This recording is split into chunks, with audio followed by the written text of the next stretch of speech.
Tout le monde est étudiant, y compris toi. L'apprentissage est une école de la vie essentielle pour progresser vers tes objectifs, découvrir de nouvelles choses et finalement te trouver toi-même. Et en ce moment précis, je dois étudier pour mon avenir et je pense que beaucoup d'entre vous devez aussi étudier pour atteindre vos objectifs. Je suis chinois et la Chine est tristement connue pour ses 16 heures d'études par jour, ses cours supplémentaires, ses devoirs, ses taux de suicide élevés à cause de la pression subie par les élèves chinois.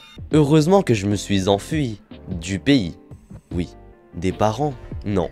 Au fil des années, j'ai accumulé suffisamment de connaissances pour me considérer quelque peu comme un expert de l'étude. Et je ne vais pas le nier, à l'école je suis ce genre de gars que tout le monde déteste parce que je semble réussir quoi que je fasse.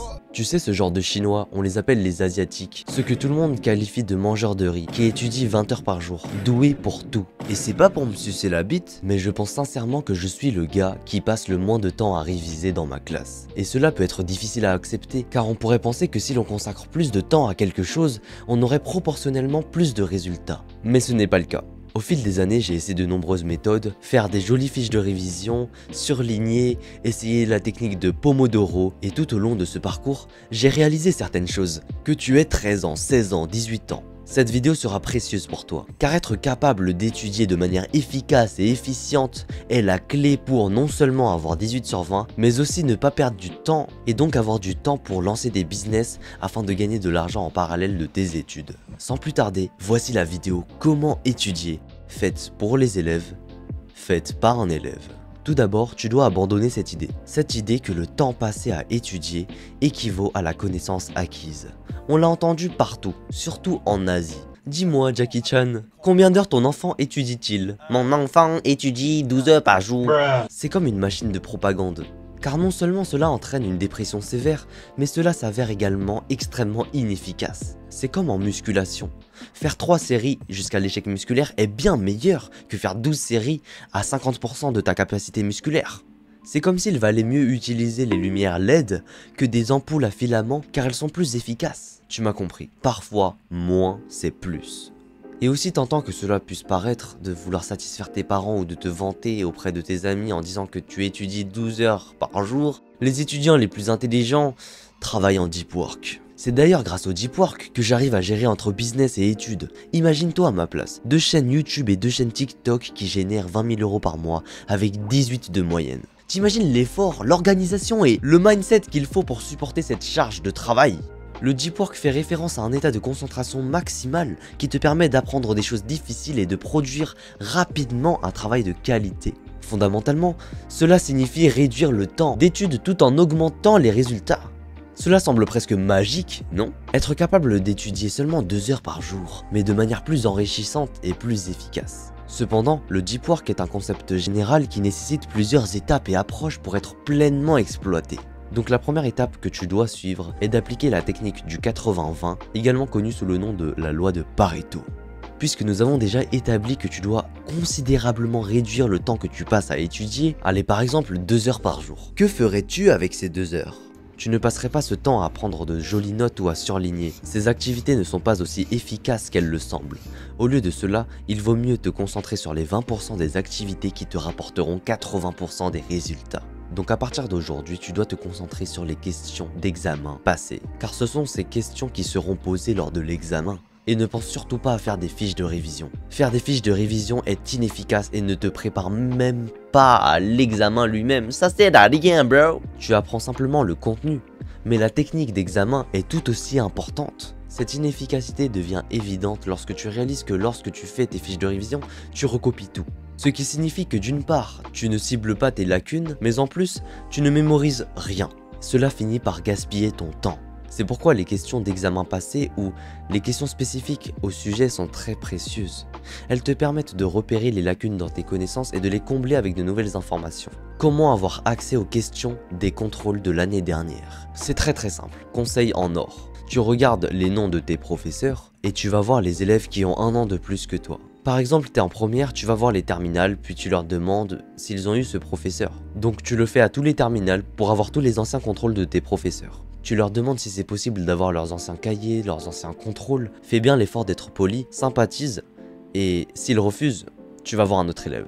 En général, je te conseille d'aller aborder les filles car elles sont beaucoup plus généreuses et beaucoup plus ouvertes à ce genre de demandes.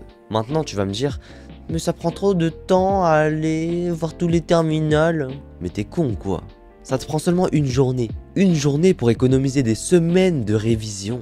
J'ai réalisé que la raison pour laquelle je faisais des fiches de révision, c'était parce que cela me donnait l'impression d'avoir beaucoup travaillé. Alors qu'en réalité, non, lorsque tu fais tes fiches, 3-4 fiches, tu as l'impression d'avoir travaillé. Cependant, cela ne se traduit pas nécessairement par de la connaissance. Si tu fais plutôt des questions d'examen passé ou des questions spécifiques au sujet, tu n'obtiens pas de preuves physiques tangibles de travail accompli. Cela ne donne pas l'impression d'avoir réellement étudié. Le secret, c'est de faire les questions des anciennes évaluations jusqu'à qu'elles deviennent faciles. C'est un peu comme les multiplications. 4 x 8, 32. 8 x 7, 56. Quels sont les composants d'une mitochondrie et un noyau? Tu comprends l'idée. La prochaine section concerne les distractions. Entre les réseaux sociaux, Pornhub, les interactions sociales, les emails, c'est trop. Tu essaies de t'asseoir et de te concentrer, mais les distractions sont toujours là. La meilleure façon d'éviter les distractions n'est pas de les éliminer complètement. Même si dans un monde idéal, tu pourrais supprimer tous tes jeux vidéo et tes réseaux sociaux en un claquement de doigts. Or, la vérité te dit que tu es une putain de merguez. Mais je comprends à quel point il peut être difficile de supprimer complètement toutes ces distractions à notre ère moderne. Alors comment rester concentré lorsque tu dois travailler? C'est simple, tu te dis que tu feras 2 heures de deep work et qu'après cela, tu pourras passer le reste de la journée à avancer sur des business ou à regarder Netflix sans culpabilité ou à parler avec tes amis sans stress. Parce que nous savons tous que le pire sentiment, c'est lorsque tu te détends mais que tu as toujours cet examen que tu n'as pas étudié. Donc tu dois te promettre que la seule condition est que tu dois faire ces 2 heures de travail pleinement concentrées, sans distraction. Et seulement si tu réussis, tu pourras t'amuser, appeler tes potes ou avancer sur le business. Parce que si tu peux vraiment te concentrer sur ces 2 heures, elles seront beaucoup plus précieuses qu'une journée entière à réviser. Si tu n'y arrives pas, alors pendant que tu fais ton deep work, dégage-moi toutes ces distractions.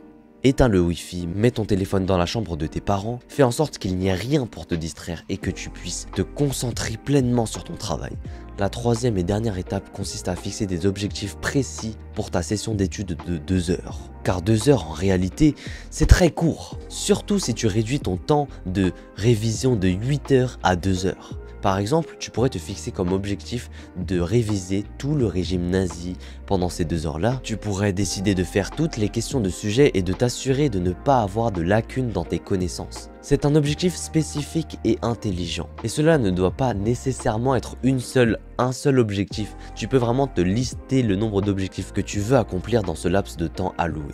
Parce que le fait de se fixer des objectifs te rend plus susceptible de les atteindre. Et si tu entres dans cette session sans avoir une idée précise de ce que tu vas faire, non seulement cela va te distraire, mais cela va aussi prendre beaucoup de temps à réfléchir sur ce que tu vas faire. Alors que si tu t'assieds en ayant déjà en tête ce que tu vas faire, il sera beaucoup plus facile de te lancer dans ta tâche et de te concentrer. La plus grande erreur que font certaines personnes, c'est qu'elles disent vaguement « je vais étudier » et ils se mettent à feuilleter leur manuel, ce qui leur fait perdre des heures et des heures. Tu dois te fixer des objectifs spécifiques, car cela te permettra non seulement d'être beaucoup plus productif, mais aussi d'atteindre tes objectifs beaucoup plus facilement. En conclusion, l'étude peut sembler nécessiter 10 heures par jour de révision pour être efficace, mais je t'assure que si tu apprends à réviser en deep work, cela changera ta vie. Tu trouveras cela beaucoup plus amusant, tu auras le temps pour autre chose, et cela t'empêchera de te sentir épuisé et déprimé par les études.